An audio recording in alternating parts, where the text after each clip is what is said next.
Bon, salut tout le monde. Aujourd'hui, on jase d'un système, le système Andon. On pense souvent à Toyota, aux grosses usines, mais tu sais, le portrait a pas mal changé. On va explorer comment les PME manufacturières, d'ici là au Québec, peuvent l'adopter, puis surtout en profiter. Exactement. On s'appuie sur un article assez détaillé qui explique justement comment l'implanter en PME, puis les retombées possibles. Fait que notre mission, c'est de décortiquer ça, voir ce que ça peut vraiment donner sur le plancher. Oui, puis c'est intéressant parce qu'à l'origine, Andon, c'était super simple, très visuel. Une corde, mettons, ou une lumière pour dire Hey, j'ai un problème ici ou j'ai besoin d'aide sur la ligne. Aujourd'hui, c'est un peu le même principe, mais en version numérique. Un système d'alerte, souvent avec une tablette, un écran pour que la bonne personne soit au courant tout de suite quand il y a un pépin qui arrive. Puis c'est là, je pense, que ça devient vraiment pertinent pour des plus petites entreprises. Ce qui était vu comme complexe puis cher. Ouais, inaccessible. C'est ça. C'est pas mal plus abordable avec la techno qu'on a maintenant, les tablettes, les apps. Fait que, OK, déballons ça. Pourquoi une PME, c'est qui prête ça concrètement? Le premier avantage, c'est la réactivité. C'est la vitesse. Fini le temps où l'opérateur court après son superviseur ou cherche le bon mécano pendant 5-10 minutes. Là, c'est quelques secondes. Tu cliques sur la tablette, tu signales ton problème, puis l'aide est en route. Moins de temps d'arrêt, ça c'est direct dans les chiffres de production. OK, moins d'attente, plus de production.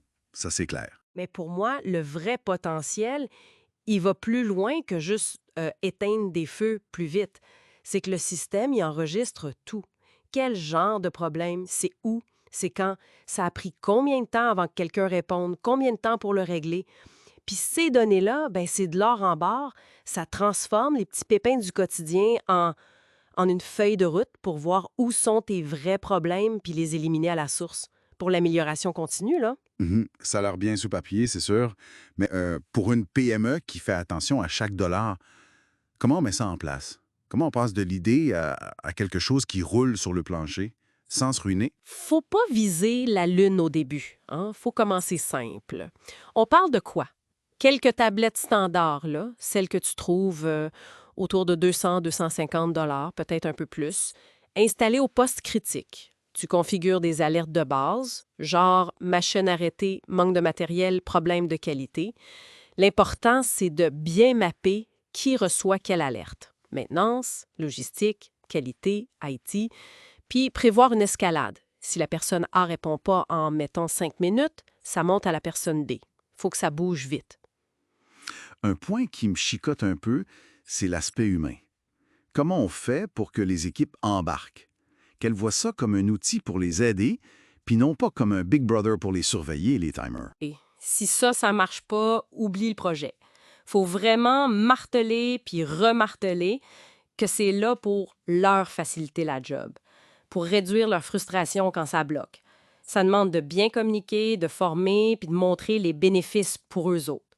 Quand l'opérateur voit que l'aide arrive plus vite qu'avant, puis que les problèmes qui revenaient tout le temps finissent par disparaître parce qu'on a analysé les données, là, l'adhésion se fait pas mal toute seule. Regarde un exemple tout simple, un poste d'expédition, l'imprimante à étiquette plante. Bon, au lieu de paniquer, de courir partout, l'employé clique sur sa tablette, alerte, problème IT.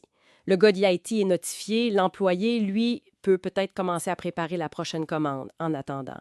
Le flux est moins bloqué. Ou sur une ligne d'assemblage, j'ai vu des places où ils utilisent des sons différents.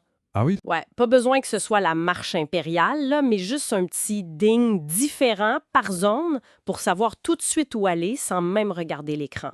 OK, intéressant. Puis, à l'inverse, c'est quoi les erreurs classiques à éviter? Les pièges pour pas que le projet Andon tombe à plat? Le piège numéro 1, c'est de vouloir un système trop parfait, trop complexe dès le départ. Viser trop gros, trop vite. La simplicité au début, c'est souvent payant. Le deuxième, puis ça c'est le plus grave, je dirais, négliger les équipes. Pas assez expliquer, pas assez former, pas écouter leurs craintes. Si les gens l'utilisent pas ou à reculant, ton système sert à rien. C'est juste une dépense de plus. Exact. Puis le troisième piège, c'est d'installer ça, puis de juste réagir aux alertes sans jamais regarder les données. Ignorer les rapports, les tendances. Là, tu passes à côté du plus gros bénéfice, l'amélioration continue. T'éteins des feux, mais tu règles jamais la cause. D'ailleurs, le retour sur investissement, l'article mentionnait des cas où c'était vraiment rapide en PME, moins de 6 mois des fois.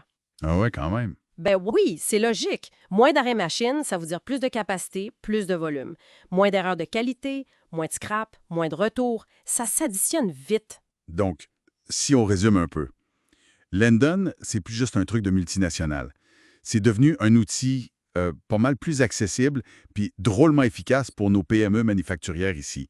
Ça aide à gérer les problèmes immédiats, mais ça donne aussi une base pour s'améliorer sur le long terme. Tout à fait. La réaction rapide, c'est le premier niveau, c'est bien. Mais la vraie transformation, elle vient de l'analyse des données. Comprendre pourquoi ça arrive, ces problèmes-là, puis aller régler ça à la source pour de bon. C'est là que ça devient stratégique. C'est ça, la vraie amélioration continue profonde. Un genre de quick win qui a un potentiel de fond, finalement.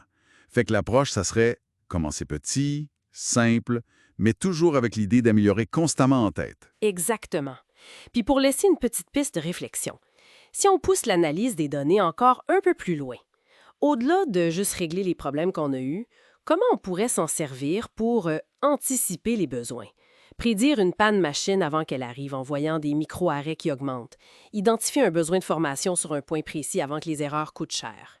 Gestion proactive. C'est ça. Ça ouvre la porte à une gestion vraiment, vraiment proactive de l'usine. Puis ça, c'est une autre game.